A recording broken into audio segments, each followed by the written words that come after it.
Hello dear students. So I have come up with next video for CTET paper 2 preparation and we are taking geography part. So इसका first chapter है when, where and how, means we are discussing history. और history जो है उसके sources क्या हैं, sources of Indian history. So first one is literary sources.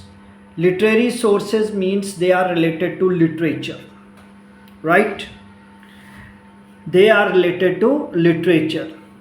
अब ये writings हैं, these are related to earliest writings written by hands on palm leaves or specially prepared bark of a tree.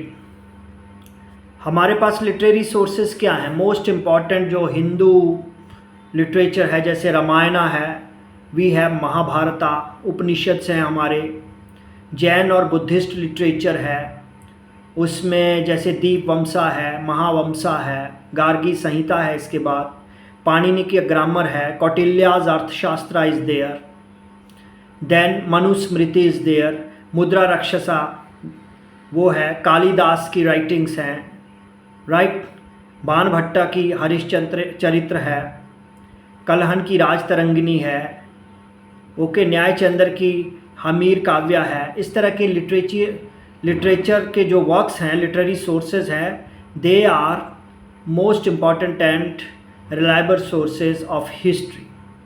Second evidence history का कहाँ से पता लगता है? Archaeological evidences. Archaeological evidences जो है वो हम क्या हैं, वो मॉन्यूमेंट्स को स्टडी करते हैं, डिफरेंट बिल्डिंग्स को देखते हैं, वहाँ से हमें पता लगता है कि क्या है. जैसे अजंता एंड अलोरा की केव्स हैं, कई फोर्ट्स हैं, राइट, सच थिंग्स. इंस्क्रिप्शंस, जैसे कि इनकी स्टडी को एपिग्राफी बोलते हैं, ये याद रखिएगा. जैसे कि हमारे पास स्टोन पिलर्स हैं, अशोका पिलर है, जैसे रॉक टेम्पल्स हैं, राइट, ब्रॉन्ज प्लेट्स हैं, गोल्ड, सिल्वर, आयरन, कॉपर की प्लेट्स हैं, डिफरेंट, ठीक है. और ये ब्रह्मी स्क्रिप्ट में लिखी गई हैं, खरोस्ती स्क्रिप्ट में लिखी गई हैं. So these are inscriptions which are helpful for our knowledge of history. उसके बाद कॉइन्स आ जाते हैं. Study of coin is called numismatics. Thousands of ancient Indian coins are discovered from various sites and they tell us about the different eras, the kings of that area and important happenings of that area वगैरह वगैरह, whatever is inscribed on them. Second, accounts of foreigners जो India जिन्होंने visit किया, उनके क्या क्या literary works हैं, उसमें क्या क्या लिखा गया है. जैसे मैगस्थीन्स की इंडिका थी, फायान ने लिखा था बुद्धिस्ट कंट्रीज़ के बारे में, टॉलमी था, उन्होंने जोग्राफिकल डिस्क्रिप्शन दिया है, प्लाइनी का नेचुरलिस्ट हिस्टोरिया है. मतलब there are many types of such books. इनको आपको नाम याद रखने हैं, इन सब के जो मैंने आपको बताए हैं. Next thing is period of Indian history. Period of Indian history जो है, इन 1817 अ Scottish economist and political philosopher James mills published an enormous 3 volume work, बहुत बड़ी बुक थी, a history of British India. लिखी थी ये, राइट, जेम्स मिल्स ने. In this work he divided history of India into 3 parts, Hindu, Muslim and British. Different eras के बारे में इसमें डिस्कस किया गया था डिफरेंट पेजेस पे. इसके बाद कॉलोनियल पीरियड मीन्स ब्रिटिश के अंडर जो इंडिया था, उस पीरियड में हमारे पास क्या क्या है, different surveys are available, official records are available and newspapers and literary works are available. So इसके बेस पे आगे आपको बेटा क्वेश्चंस आ जाएंगे. हम कोई प्रीवियस ईयर क्वेश्चन उठा लेते हैं. For example we have this question, which of the following statement about ancient manuscript is not correct. पुराने जो मैन्यूस्क्रिप्ट है, मतलब हस्तलिखित लेख हैं, उसके बारे में कौन सी स्टेटमेंट करेक्ट नहीं है? Number 1, they were usually written on palm leaves, वो पाम लीव्स पे लिखे गए थे. They are primary source of period they reflected. और जिस पीरियड को उसमें डिस्कस किया गया, लिखा हुआ है, उसको रिफ्लेक्ट करते हैं। They were hand written and then printed, वो हाथ से लिखे गए थे और बाद में प्रिंट हुए।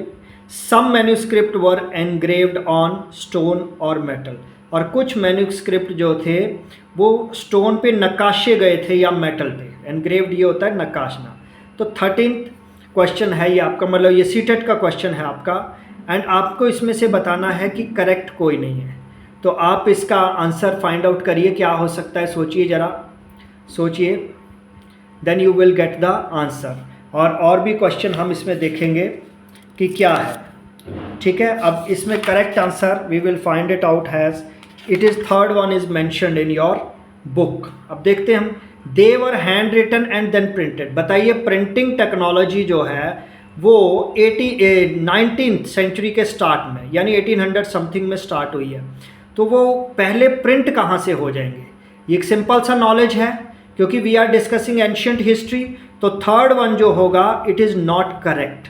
तो आप इस नॉलेज से पता लगा सकते हैं, कॉमन सेंस से, क्योंकि जो लिखा गया है मनुस्मृति में लिखा है या कहीं से भी लिखा है, ये हो ही नहीं सकता, it could not have been printed, ये हो ही नहीं सकता था प्रिंट।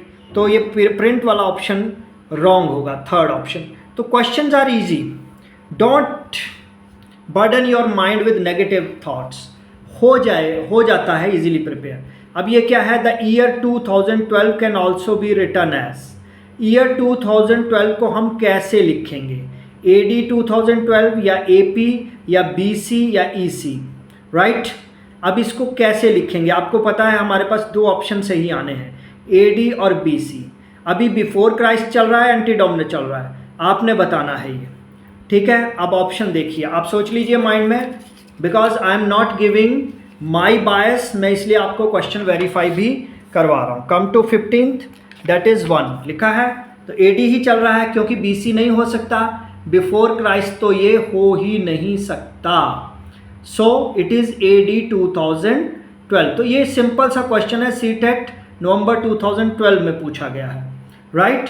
तो जो फर्स्ट चैप्टर था आपका व्हेन, वेयर एंड हाउ, इसको इजीली आप कर सकते हैं students, there is no worry about this, there are different types of questions, और आप इसको इजीली सॉल्व कर सकते हैं। सो नेक्स्ट वीडियो हम लेंगे चैप्टर 2 का, the earliest societies. Thank you.